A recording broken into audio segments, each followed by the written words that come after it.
Hindi Hindi ko nila na iniisip obligasyon na yung... balikan ka. Pero yung itinanong mo sa kanila kung bakit naging ganun sila, yun ang binabalik. Oh, yun nga ang sinasabi ko sa mga viewers na ako bilang magulang, nilalaban ko yung future ng bata kahit yung nanay ay ayaw, diba? Magandang araw po sa inyo lahat mga amigo. For today's video, nandito po tayo sa may Casa Guiniana, sa Casa Pilipina. Actually, galing pa kami yan sa Bulacan. At ako'y nahihiya talaga dahil kung hindi ako pupunta ngayong araw. Alam nyo, meron tayong isang subscriber na pangalawang beses na umulit dito sa Casa Guiniana. So, ang sabi niya sa akin, Kuya Raul, na iba-vlog mo ba kami? Sabi niya, sige na i-vlog mo na kami. Gusto niya na i-vlog. Para daw, dati kasi nung parang that time, wala ako dito. Kaya hindi ko na, hindi ako nakapag-vlog dito sa kanila. Pero ngayon, umulit sila, pumunta sila dito para naman daw magkaroon sila ng remembrance. Pundi na? Sa ilaw? Hindi, yun lang natin.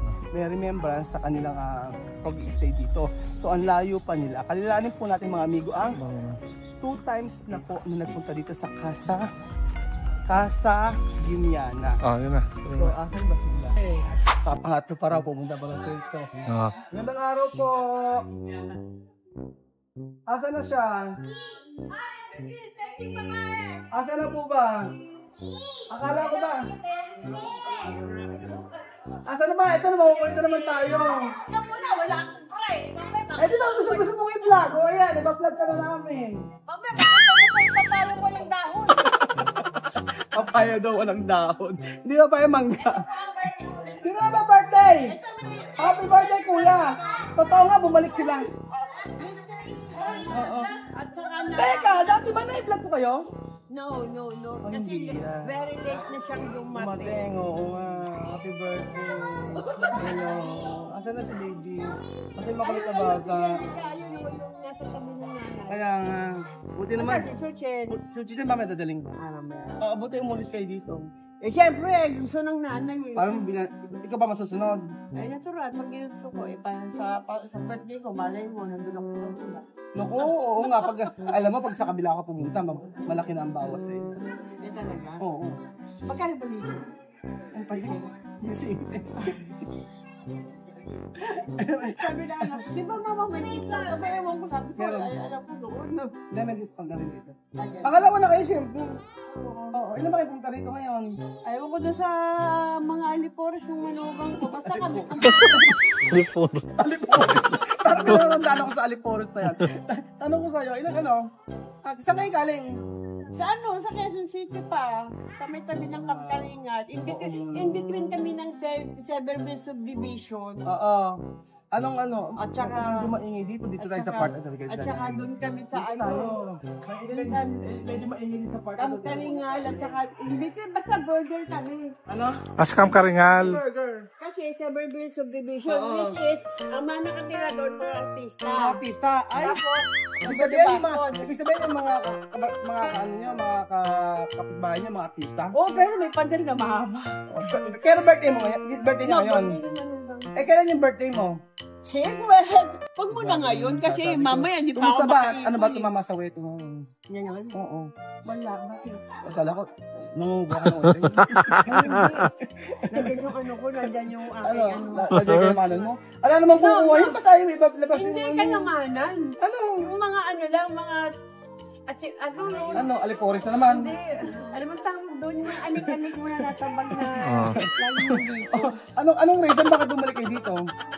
Wala, gusto ko lang. Gusto mo lang? Oo. Kahit malayo? Kahit malayo, basta gusto mo, di ba? Ah. Mamaya, malapit ka na sa ending, di mo maranasan. Oo, tama. Correct, tama. Dati alam yun Kasi eh. sila yung kauna nang nag-ano. No, parang lang to, parang, kumbaga sa parang winning moment mo na pagiging magulang. Oo.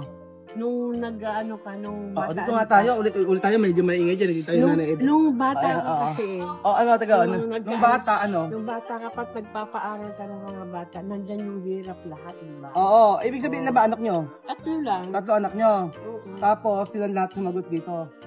Natural. Ba't ikaw hindi?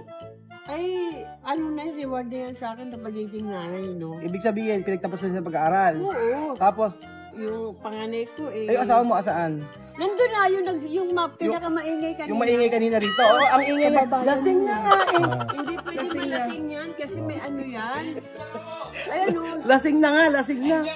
hindi pwede mag-inom na yan. Oh, yan oh. Kasi, mas pasok ko sa ospital yun, namamaga yung paa. Dapat lagi. pasok sa ano. Kaya nga, nagulat nga ako umulit ko sa Kailan lang, 2-3 weeks ago, nasa WCC yan. Dahil hindi na makalakad ng maga. ano ba ginagawa niyo sa buhay? Dati ako mananahi. Laging mananahi. Oo, mananahi Ano, tinatahi? mananahi ng istorya, mananahi ng ano, nandala. Mananahi ka na istorya eh. Mananahi ng damit. Mananahi damit. Tapos yung mga O ano, lahat ng klase, mapag-gown, mapa-casual, mapa-uniform, ano? Hindi, Lahat ng- sa totoo lang, nakapanahin na ako ng ilang artista yun. Sino? Manood ka na lang ng ano, kwento, summer. Ano nga tinatahi mo? Lahat nga, pantalon, damit, sapato, Yun na, damit. yun nga, lahat na. Anything, kaya Bibig ka pantay. pwede mong tahiin. Ay, wag. Anak buhay yan eh. Ano ka ba? Hindi mo pwedeng i-stop yung anak buhay kasi hindi ka mag-rise. Ano ka ba? Tatanungin kita. Kaya ako nag-stop kasi kaya na naman ako naman ang itaas nila. O ganon. O na, sila yung tinataas ko. Eh ngayon, Bakit, ano ba, obligasyon po ba ng anak na itaas kayo? hindi. Hindi, ano ba? Mahirap din pa na maging nanay. Ba't naging mahirap maging nanay? Kasi tingnan mo ha, Okay. suffering ka ng umpisa. Oo. Pag sila ay nagkaroon na, Oo. ikaw na mismo magulang, may hiya ka manghingi. Gano'n nahiya ka? Oo, mag-aantay ka ng abot. Oo. Sila na mismo ang Hindi mo- gagawa hindi ng mo kaya- paraan para masaya ka. Hindi mo kaya yung sabihin, anak, may naipit ka ba dyan? Ay hindi. Yung gano'n. Nagagalit sila kasi kabilaan utang ko. So, tagabayad ka na ng utang yung mga anak ko. Ay, nagagalit kaya. Kasi siyempre, pagka umutang ka, Sagot ko naman. bakit kasi nangungutang ka? Utangera ka pala eh. Hindi, ganito yan. Nag-umpisa kayo ng grade 1, nag-umpisa na ako mag-utang. Ibig sabihin yung utang na tapos tsaka nagbabayad sila. Hindi, I mean yung para sila makapag-aral, nangungutang ka syempre dahil wala naman hanap buhay yung asawa mo nung bago ka lang eh. So, paano sila nakapagtapos? Paano sila Pagsisikap din naming dalawa, na magtinda kami ng kangkong nung umpisa. Hinang ako. Bibili kami ng kangkong, bibili kami ng gabi. So, Tapos, ano yung ano nito? Na ipon na rin yung mga sakyan na to. ay hindi, yung isa sa anak ko. Tatlo sila nagbabayad. Sino tatlo din? Oo. Magkano kami ng sasakyan. Itong isa, nakilala namin kasi sa Alipores yung... Alipores. Bakit Alipores? Ba't ba ang Flores? Pag siya Alipores, full clan eh. Ganun pa ang Alipores. Sabi ko, kung ang words siya, yung Parang grupo. pero yung words, parang, Ano sa'yo? Ano yung nakapag-decide na bumalik ka dito? Sa ano? Tahimik? Gusto O ko gusto mo lang? Kasi, Sina? hindi, kasi alam mo bakit? Ah. Siyempre dito mo kumukuha yung ibang support ng mga ano, di ba, sa tinutulungan mo. Kesa sa iba, ano? Oo. Kasi kahit pa paano, yung pagpunta-punta namin dito, eh, makatulong na Makatulong. kahit konti Sa lang. mga pinutulungan Hindi man ko. kami magbigay, at least yung ano, Oo, tingnan na si nanay. Sabi niya, pangalawang si Bessie nagpunta dito at uulit daw siya sa birthday. Sabi ko sa birthday niya, sa susunod doon, malaki na ang discount. Siyempre, ibibigay ng mga anak ko yun dahil mahal na mahal ka naman. meron akong dalang bigay mo kay Evelyn. Ano? Mga damit yun eh. Saan? sa ita. Oo, sige, kailangan. Ang laki ng apo ko, hindi kasya. Eh, sabi ko, nung matagal na yung last year pa yun. Last year. Nung nakaraan kasi kaya One noon and a ako half years gabi-gabi na. Paiwan lang dito ni nanay. Kunin lang po ang catering. Paiwan mo lang ito nanay. Salamat Hindi lang. na rin kayo ha. Tapos ano pa yung naging resort? Ibig sabihin, hindi ka naman nagagandahan dito, kaya ayun. Ganito kayo. Kung nagagandahan Hindi ka. naman kami pupunta dito kung hindi maganda. Alam mo, nag-umpisa pa lang Oo, ano? pundasyon pa lang yan. Nanonood ka na? Pa lang yan. Nanonood na kami. Ibig sabihin, mami, tatanungin kita. Bilang nanay. Bilang nanay. Sige. Bilang nanay. Ilalaban mo ba ang anak mo para sa future niya? Natural. Pinagsumikapan ka kasi alam mo bakit? Oo. Pag nakatapos yung mga yun, ikaw din ang makikinabang sa totoo lang. Ay, hindi ka naman hinahanap ng kinabang Hindi ako. ka man lang nila obligasyon. Hindi ko nila na iniisip obligasyon yun. na balikan ka. Pero yung itinanim mo sa kanila kung bakit naging ganun sila, yun ang binabalik. Yun nga ang sinasabi ko sa mga viewers na ako bilang magulang, nilalaban ko yung future ng bata kahit yung nanay ay ayaw, di ba? Oo. Alam mo, pag nagtanim ka ng maganda sa anak mo, maganda rin na ibabalik siya. Yung mga anak ko, alam mo, nahiya akong ngayon. Usa sila nagbibigay. Kasi pag yung, minsan, hindi mo naman makukontrol yung anak mo na mainit ang ulo, baka may problema sa trabaho, kaya may pansariling problema, tapos sasabay ka pa. Doon ka makakatikim ng salitang hindi maganda kasi sila yung so kalma-kalma ka lang. Oo, pag-aralan mo yung takbo ng paano mo dinidisiplina yung mga anak mo? Kasi nung nagpalaki ako sa mga yan, hindi lumalabas ang bahay hanggang ngayon. Hanggang ngayon? Hindi siya palalabas. Lalo yung bunso. Mas ginusto niya magtrabaho sa loob ng bahay kaysa yung... Ano ba trabaho ng anak mo isa? Sino? Yung bunso. Yung bunso, financial analyst sa Amerika yan. Ako, financial analyst sa Amerika. Ay, isa, de buwan-buwan. Hindi ako nanghihingi. Nag-aabot lang sila. Nag-aabot. Pero iba yung inaabot sa'yo, maraming. Hindi, sila na sumasagot sa sa kuryente. Ay, maniwala. Hindi, yung isa sa kuryente tubig, yung isa sa grocery, yung paging proud ka dapat, isa financial analyst. O isa accountant. Isa accountant. O isa. Yung isa, dyan sa Amerika yung nagtatrabaho, talang, yan Amerika din. Human resource yan. O, sa Amerika din. So, isa lang anak mo rito? 3. Asa sila kayo nakauwi? Andiyan lahat. Anong bakasyon? Yung isa natutulog, yung isa Online na online company. Dapat pala bigintay nang hindi nga natin discount. Bakit? Wala nga pera. Dami na Torres. Di mo ka mag-anak yan? Magbigay daw ako discount galing Amerika. Hindi, walang galing sa Amerika. Nagtrabaho sa company niya, American company. American company. Kala ko naman galing Amerika. American company. American company. Kagaya ko, American company si Pilo. Yung bunso hindi makaalis kasi andito pa ako. Hindi niya ako maiwanan. Ano naman, tumayo din. Andiyan naman yung... Masakitin ka ba? May diabetes ako. Ikaw, kala mo masarap na ako. Kala mo, nagagalit sa'yo.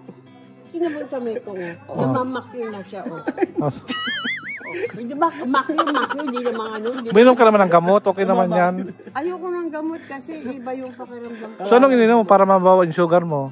Huwag kang kumain ng kanin. Oo. Kaya mo nga, kaya mo. Kaya nga din yung kamay mo, kung ano pinagagawa. So hindi ka na kumakain ng kanin? Hindi na. Hindi na nag-aray? Hindi, kumakain pa rin. Ano ka ba naman? Tago din yung kahit kailangan mo rin. Walang lakas. Kung yun noon totoo talaga, ganyan talaga pag diabetic. Mga pag-ano. Kung noon isang kaldero, sumunod isang bandihado, ngayon isang platito. Platito na. Malapit nang maging sausawan. Kaya, yun po mga amigo, salamat naman kay nanay na umulit po dito. Sabi ko nga po sa inyo, yung mga kinikita naman ito ay napupunta naman po sa magandang kasi diba? Isipin mo na lang nakakatulong. Wag mo lang tingnan, alam mo sa diba mga budget, dahil pinagkakakitaan mo yung mali yun Wag nilang isipin yung isipin nila yung pagtulong. Oo, kasi ang dami nun, di ba? Alam nga naman hindi magtira para sa'yo. Di ba? Kaya nga. Kaya na lang natin siya, basta importante nakakatulong tayo. Pero maraming salamat po sa pangalawang subscriber natin na nagdalawang beses po nagpunta dito. Tatatluhin ko pa ngayon. Tatatluhin na raw po niya, sabi ko sa inyo. Yung sa kabila na lang kayo naman. Hindi ko iniisip na balik-balik ka sa lugar. Isipin mo makatulong ka sa pagbablog, ano din yun. Malaking bagay. So, napakabit kasi nito kasi ko lagi yan. Kaso nga lang, hindi ako nire-reply. Mati ka nag-reply pa nag-message ako sa'yo. Ano? Siguro may ginagawa ko iba. May ginagawa iba. Nananahe. Ay, hindi na. Tinigil. Hindi kailangan lang kasi nagkuha lang siya kasi nga doon sa diabetes, kailangan maggalaw-galaw. So ayun po mga amigo, masarap sa pakiramdam na meron tayong bumalik na guest dito sa Casa Giniana. Yung mga basher mo dyan, huwag nilang isipin yung kikitaan mo. Ang isipin nila yung naitutulong. Mabigyan, may ano man siya, huwag nilang isipin yung matulungan. Matulungan. Oo, naalala niyo po kay ate, mananahin ng storya. Mananahin ng storya. Thank you so much po mga amigo at God bless.